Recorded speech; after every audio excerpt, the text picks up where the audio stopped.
अब car home loan लेना हुआ महंगा, जाने क्यों बढ़कर आएगी ईएमआई। लोन की ब्याज दरों में कितनी हुई बढ़ोतरी। देश में लगातार बढ़ती हुई महंगाई से निपटने के लिए रिजर्व बैंक ऑफ इंडिया ने रेपो रेट में बढ़ोतरी कर दी है। रिजर्व बैंक ऑफ इंडिया के गवर्नर शक्तिकांत दास ने रेपो रेट में 0.50% की वृद्धि का ऐलान किया था। इसके साथ ही अब बैंक से लोन लेना आपके लिए महंगा हो जाएगा, क्योंकि रेपो रेट के बढ़ने के चलते होम, कार समेत सभी लोन पर आपकी ईएमआई बढ़कर आएगी। भारतीय रिजर्व बैंक के ऐलान के बाद अब रेपो रेट 5.40 से बढ़कर 5.90% हो चुका है। अब आप सोचेंगे कि रेपो रेट है क्या, तो चलिए हम बताते हैं। दरअसल सभी बैंक ब्याज की दरें तय करने के लिए रेपो रेट को एक बेंचमार्क की तरह इस्तेमाल करती है। इसीलिए रेपो रेट में अगर कोई भी बदलाव होता है तो उसका सीधा असर बैंक लोन और ईएमआई पर पड़ता है, क्योंकि अगर रेपो रेट बढ़ता है तो बैंक लोन पर इंटरेस्ट बढ़ा देता है, लेकिन अगर रेपो रेट घटता है तो लोन सस्ता हो जाता है। अब इस बार की बात ले लीजिए। इस बार नीतिगत दरों में वृद्धि के कारण होम लोन की दरें अब 8.55% को पार कर जाएंगी। ऐसे में लोगों के लिए लोन लेना अब महंगा हो जाएगा। House loan company HDFC limited ने शुक्रवार को लोन पर ब्याज दर 0.50% बढ़ा दी।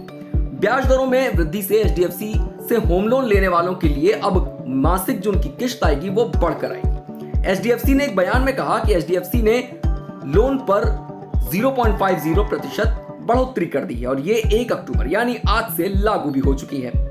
वैसे यहां आपको ये बताना बेहद जरूरी है कि इस संस्थान ने बीते 5 महीने में ब्याज दरों में 7वीं बार वृद्धि की है। जी हां, पिछले 5 महीनों में एचडीएफसी ने ब्याज दरों में 7वीं बार इजाफा किया है।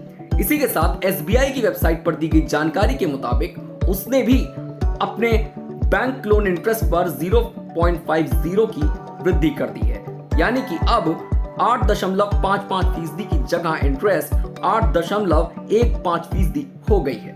बैंक ऑफ इंडिया ने भी आरबीएलआर बढ़ाकर 8.75% कर दिया है। आईसीआईसीआई बैंक की ईबीएलआर बढ़कर 9.60% हो गई है।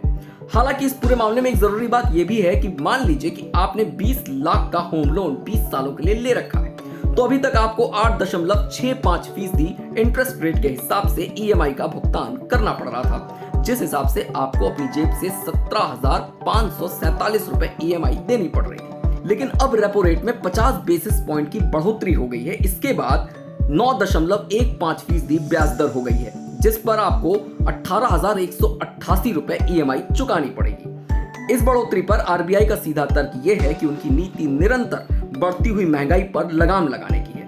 वैसे आपको बता दें कि आरबीआई द्वारा शुक्रवार को ब्याज दरों में 50 आधार अंकों की बढ़ोतरी के बाद अब अन्य वित्तीय संस्थान और बैंक भी जल्दी अपना कर्ज महंगा कर सकते हैं। आरबीआई ने भी चौथी बार लगातार ब्याज दरें बढ़ाई हैं। इसके पहले 5 अगस्त को रेपो रेट में 50 बेसिस पॉइंट, जून में 50 बेसिस पॉइंट और मई में 40 बेसिस पॉइंट का इजाफा किया गया था। ऐसी और भी खबरों के लिए जुड़े रहिए हमारे साथ और देखते रहिए वन इंडिया हिंदी।